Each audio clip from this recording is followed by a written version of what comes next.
అస్సలాముఅలైకుం everyone. ఇంట్లో ఒక్క curry చేస్తే మార్నింగ్ బ్రేక్‌ఫాస్ట్‌కి, మధ్యాహ్నం లంచ్‌కి, ఈవినింగ్ డిన్నర్‌కి కూడా వచ్చేస్తదండి. అదేంటంటే సాంబార్. సాంబార్ ఇడ్లీగా తినొచ్చు, అన్నంగా కూడా తినొచ్చు, అన్నంలోకి కూడా తినొచ్చండి. సో, ఇప్పుడైతే మార్నింగ్ మేము చేసేది సాంబారు. ఇప్పుడైతే మేము ఇడ్లీ తింటున్నాం, సాంబార్ ఇడ్లీ. సో, ఇది ఎలా చేయాలి సాంబార్, మేమెలా చేసుకుంటాము ఏంటి అనేది మీకిప్పుడు చూపిస్తాము. దీనికోసమైతే టమాటాలు, ఉల్లిపాయలు, పచ్చిమిర్చి, అలాగే చిన్న చిన్న ఉల్లిపాయలు, ములక్కాయలు కూడా కోసుకున్నాము. అట్లాగే చింతపండు రసాన్ని తీసి పక్కకు పెట్టుకున్నాం ముందుగానే. అట్లాగే ఒక తపాలు పెట్టేసుకొని, కొంచెం లోతుగా ఉన్న తపాలు పెట్టుకున్నాము.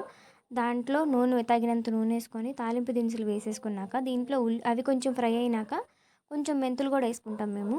ఇవి వేసిన తర్వాత అవి కొంచెం ఫ్రై అయినాక ఉల్లిపాయలు వేసేసుకున్నాము. కరివేపాకు కూడా వేసేసుకొని కొంచెం ఫ్రై అవ్వనిచ్చినాక దీంట్లో ములక్కాయలు కూడా యాడ్ చేసేసుకోవాలండి.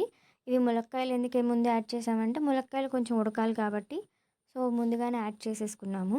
ఈ ఉల్లిపాయలు అనేది చూసారా కలర్ అయితే షేడ్ అయిపోయింది. ఇప్పుడు దీంట్లో చిన్న చిన్న ఉల్లిపాయలు ఉన్నాయి కదా, మా ఇంట్లో ఇవి ఇష్టంగా తింటారు. సో ఆ ఉల్లిపాయలను కూడా వేసేసుకున్నాము. ముందు ఎందుకు వేసుకోలేదంటే ఓవర్ కుక్ అవ్వాల్సిన అవసరం లేదండి అవి. దీంట్లో ఇవి వేసిన తర్వాత పచ్చిమిర్చి కూడా వేసేసుకొని అంతా ఒకసారి మిక్స్ చేసుకుందామండి. దీంట్లో పసుపు కూడా యాడ్ చేసుకున్నాం మేము. ఇవన్నీ వేసుకొని మంచిగా ఒకసారి మిక్స్ చేసుకున్నాక దీన్ని లోపల ఇంకొంచెం కుక్ అయ్యేది ఏమన్నా ఉంటే గనక ములక్కాయలో కూడా లిడ్ పెట్టుకొని కుక్ చేసుకోండి కావాలంటే మీరు. ఇది కుక్ అయిన తర్వాత దీంట్లో టమాటోస్ కూడా యాడ్ చేసేసుకోండి. టమాటాలు కూడా యాడ్ చేసుకొని టమాటాలు అన్నీ వేసుకున్నాక మంచిగా అన్నీ ఒకసారి మిక్స్ చేసుకోండి. మిక్స్ చేసుకున్నాక లిడ్ పెట్టి క్లోజ్ చేసుకోండి. ఫ్లేమ్ అనేది అడ్జస్ట్ చేసుకోండి. హై నుంచి లోకి, లో నుంచి హైకి అడ్జస్ట్ చేసుకోండి ఫ్లేము. అయితే ఈ టమాటాలు మగ్గడానికి టైం పడుతుంది కాబట్టి సో మూత పెట్టుకొని కుక్ చేసుకోండి. చూసుకుంటూ ఉండండి, మూత పెట్టేసాం కదా కుక్ అవుతుంది కదా, సిమ్లో పెట్టుకొని మూత పెట్టుకొని 1 to 2 మినిట్స్ వరకు కుక్ చేసుకోండి. ఆ టమాటాలు అంతా మగ్గిపోయే వరకు కూడా కుక్ చేసుకోవాలండి. టమాటాలు మగ్గే వరకు కూడా మనం కుక్ చేసుకోవాలండి. సో ఇది చూస్తుంటే ఇంకా టమాటాలు మగ్గాలి. సో ఒక్కసారి మొత్తం తిప్పుకొని మొత్తం మిక్స్ చేసుకున్నాక దీన్ని లిడ్ పెట్టుకొని మళ్ళీ ఇంకొంచెం సేపు కుక్ చేసుకోండి. ఇది టమాటాలన్నీ మంచిగా మగ్గితేనే కూర టేస్ట్ అనేది వస్తుందండి. ఇది మగ్గిందండి. మగ్గినాక దీంట్లో కారము, ఉప్పు వేసేస్తున్నాము. ఇంగువ కూడా యాడ్ చేసామండి మేము. ఇవన్నీ వేసుకొని ఒకసారి మంచిగా మిక్స్ చేసుకోండి. 1 to 2 మినిట్స్ వరకు అట్లా కుక్ అయిన కారం వేసి ఇప్పుడే కాబట్టి వాటికన్నిటికీ ఉప్పు కారం పట్టాలి కాబట్టి ఒక 1 to 2 మినిట్స్ వరకు కుక్ చేసుకోండి. ఇది కుక్ చేసుకున్న తర్వాత దీంట్లో చింతపండు పులుసు ఏదైతే తీసుకున్నామో దాన్ని కూడా యాడ్ చేస్తున్నాం మనము. దీన్ని చింతపండు పులుసు యాడ్ చేసేసుకొని ఈ వాటర్ని బాగా మరగనివ్వాలండి. ఈ వాటర్ బాగా మరిగితేనే ఇప్పుడు చూస్తున్నారు ఎలా వస్తుందో, పైన ఒక తేట అనేది ఫామ్ అవుతుంది బురుజులాగా. ఆ తేట వచ్చే వరకు కూడా మనం ఇంకా బాగా కుక్ చేసుకోవాలి దీన్ని. అయితే దీంట్లో మీరు ఏంటది సాంబార్ పౌడర్ వేసుకోవచ్చు, ధనియాల పొడి వేసుకోవచ్చు. మీ ఇష్టం అండి, మీ టేస్ట్ తగ్గట్టు మీరు ఎలా అయినా యాడ్ చేసుకోండి. అలాగే ఇది ఇంకొంచెం కుక్ అవ్వాలండి, బాగా మరగాలి నీళ్ళనేది. ఈ మరిగే దాంట్లోనే ఒకవేళ ములక్కాయలు ఇంకా ఏమైనా కుక్ అవ్వాలన్నా కుక్ అయిపోతాయి. ఇది ఎంత బాగా మరిగితే అంత టేస్ట్ అనేది వస్తుంది. సో లిడ్ పెట్టుకొని కుక్ చేసుకోవాల్సిన అవసరం ఏం లేదు దీంట్లో. అయితే ఈలోపు మీరేం చేయాలంటే కుక్ అవుతుండగానే ఒక సైడ్లో మనము పప్పు ఉడకపెట్టుకున్నాం కదా, ఆల్రెడీ కందిపప్పు కుక్కర్లో వేసుకొని కుక్ చేసుకొని పక్కకు పెట్టుకున్నామండి. అది చల్లారిపోయి ఉంటుంది. దాన్ని మనం ఏం చేయాలంటే మిక్సీ గిన్నెలో వేసేసుకొని మంచిగా పేస్ట్ చేసేసుకోనండి. ఎందుకంటే అది పేస్ట్ అయితే గింజలు గింజలుగా లేకుండా పప్పు సాఫ్ట్గా అయిపోయి చాలా టేస్ట్ ఉంటుంది. ఆ టేస్ట్ మీరు తింటే కానీ తెలుస్తుందండి. అలా సాఫ్ట్గా అయిపోవాలి. ఆ సాఫ్ట్గా అయిపోయిన తర్వాత ఆ పేస్ట్ని మీరు దీంట్లోకి యాడ్ చేసేసుకోవాలండి. ఇది కొంచెం మరిగిపోయింది చూసారా, ఇప్పుడు దీంట్లోకి యాడ్ చేసేసుకోవాలి. కొంచెం వాటర్ మిక్స్ చేసుకొని యాడ్ చేసేసుకోండి. తర్వాత ఇది కూడా చాలా బాగా మరగాలండి. మరగడానికి టైం పడుతుంది. ఒక ఈవెన్ ఎంత అంటే పైనుంచి బురజ వచ్చేసి చాలా నీట్గా కుక్ అయిపోవాలి. అది ఎంత మంచి కుక్ అయితే అంత టేస్ట్ వస్తుంది. అలాగని చెప్పేసి హై ఫ్లేమ్లో పెట్టేసి పక్కకి వెళ్ళిపోయి వేరే పని ఏం చేసుకోవద్దండి. హై ఫ్లేమ్లో పెట్టేసి పక్కకి వెళ్ళి పని చేసుకుంటే ఈలోపు పైన ఏదైతే ఒక తేట ఫామ్ అవుతుందో అది పోయిందంటే మీ కర్రీ టేస్ట్ అనేది ఉండదు. దానివల్లే కర్రీ టేస్ట్ అనేది ఉంటుందండి. ఇప్పుడు మీరు చూస్తున్నారా పైనుంచి ఒక లేయర్ అనేది ఫామ్ అవుతూ ఉంటుంది. దాన్ని అప్పుడప్పుడు మధ్యలో తిప్పుకుంటూ ఉండండి. మీ ఫ్లేమ్ అనేది అడ్జస్ట్ చేసుకుంటూ ఉండండి. మరీ సిమ్లో ఉంటే చాలా టైం పట్టేస్తుంది. హై నుంచి లో, లో నుంచి హై అనేది ఇప్పుడు మా మమ్మీ ఫ్లేమ్ పెంచుతున్నారు, తగ్గిస్తున్నారు. అలాగే పక్కన ఉండే లెక్క అయితే హైలో పెట్టుకొని కుక్ చేసుకోండి. ఒక పైన ఒక వైట్ కలర్ లేయర్ ఫామ్ అయింది కదా! ఆ లేయర్ పోకుండా మీరు కుక్ చేసుకోండి. ఆ లేయర్ పోయిందంటే మీరు కర్రీ అనేది టేస్ట్ రాదు. సో, కుక్ అవ్వడానికి టైం పడుతుందండి. మీరు ఈలోపు మీ టేస్ట్ తగ్గట్టు ఉప్పు, కారం కూడా చెక్ చేసుకోండి. ఒకవేళ ఉప్పు, కారం తగ్గిపోతే గనక మీరు దాన్ని యాడ్ చేసుకొని ఇంకొంచెం టేస్ట్ కోసం మీకేమైనా కావాలి అంటే యాడ్ చేసుకొని దాన్ని ఫ్లేమ్ అడ్జస్ట్ చేసుకుంటూ ఏమో లో టు హై, హై టు లో అనేది అడ్జస్ట్ చేసుకుంటూ మీరు కుక్ చేసుకుంటే మంచిగా కుక్ అయిపోతుందండి. అయితే మీరు హై ఫ్లేమ్‌లో పెట్టినప్పుడు మాత్రం పక్కనే ఉండండి.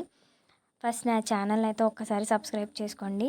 ఇప్పుడు చూసినట్టయితే కర్రీ రెడీ అయిపోయిందండి. సాంబార్ దీంట్లోకి మేము పొద్దున్న చేసుకున్నాము. దేనికి సాంబార్ ఇడ్లీ కోసం చేసుకున్నాము. ఇప్పుడైతే సాంబార్ ఇడ్లీ మేము పొట్టు మినపప్పు వాడతాం కాబట్టి మీకు పొట్టు కనిపిస్తుంది. మంచిగా సాంబార్ ఇడ్లీ మంచిగా ఎంజాయ్ చేసామండి morning. At the same time మధ్యాహ్నానికైతే మంచిగా ఆలు పకోడీ వేసుకున్నాము. అట్లాగే మంచిగా వడియాలు వేపేసుకున్నాము. సాంబార్ వేసుకొని ఇప్పుడొచ్చేసి ఆలు పకోడీ ఎలా వేసుకోవాలో చూపిస్తాను. దీనికొచ్చేసి మనం ఆలు తీసుకొని పీల్ తీసేసుకొని దాన్ని ఇలా చిన్న స్లైసెస్ చేసుకున్నాను నేను. అలాగే దీంట్లోకి వెల్లుల్లిపాయలు కూడా వేసుకుంటున్నాను నేను. అట్లాగే చిల్లీ ఫ్లేక్స్ కూడా వేసుకుంటున్నాను నేను. చిల్లీ ఫ్లేక్స్ లేకపోతే మీరు ఎండుమిర్చిని గ్రైండ్ చేసుకొని వేసుకోండి. గ్రైండ్ చేసుకొని వేసుకుంటే సరిపోతుంది. వెల్లుల్లిపాయ అయినా మీ ఆప్షనల్ అండి, అది మీరు తినాలి అంటే వేసుకోండి, తినకూడదు నాకు ఇష్టం లేదు అంటే వదిలేసేయండి, స్కిప్ చేసేయండి. అలాగే దీంట్లో ఇప్పుడు మనం ఈ చిల్లీ ఫ్లేక్స్ వేసాం కదా, దీంట్లో సాల్ట్ కూడా యాడ్ చేసేసుకుంటామండి. సాల్ట్ కూడా యాడ్ చేసుకున్నాక దీంట్లో మనం కార్న్‌ఫ్లోర్ కూడా యాడ్ చేస్తున్నామండి.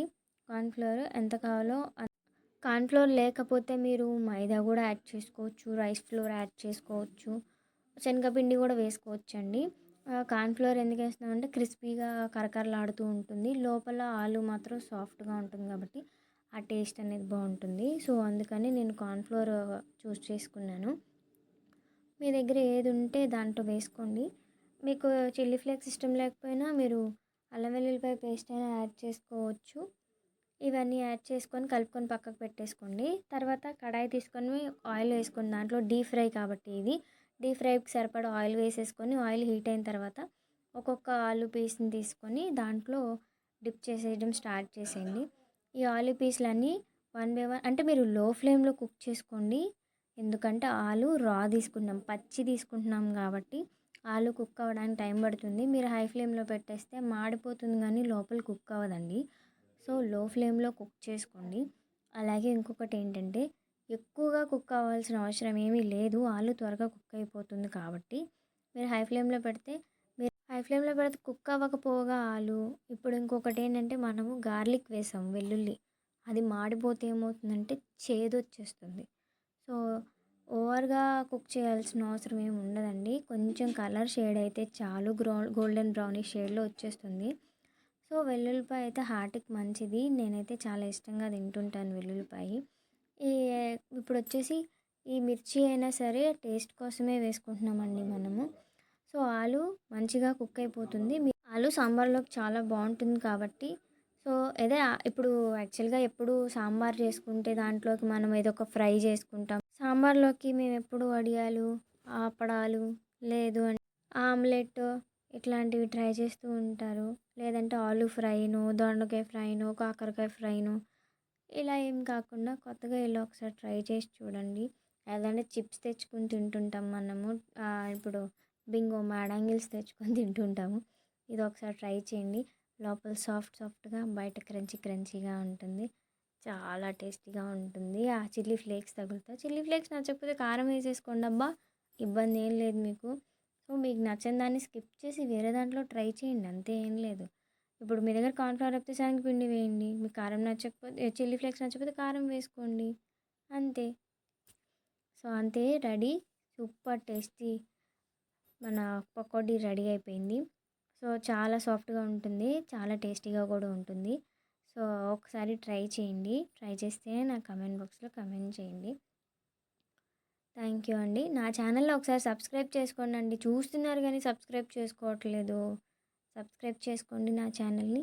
నాకు కొంచెం ఎంకరేజ్మెంట్గా ఉంటుందండి. థ్యాంక్ యూ ఫర్ వాచింగ్ అండి. ఇప్పుడు ఈ 2 రెడీ అయిపోయినాయిగా. ఇంకెందుకు ఆలస్యం? ఎట్లాగో పప్పుచారు చేసినప్పుడు మిగిలిన కొంచెం పప్పు పక్కకు తీసుకున్నాము. పప్పు, ఆవకాయ, నెయ్య. అట్లాగే వడియాలతో పాటు ఈ పకోడీలు, అట్లాగే సాంబార్. Super combination.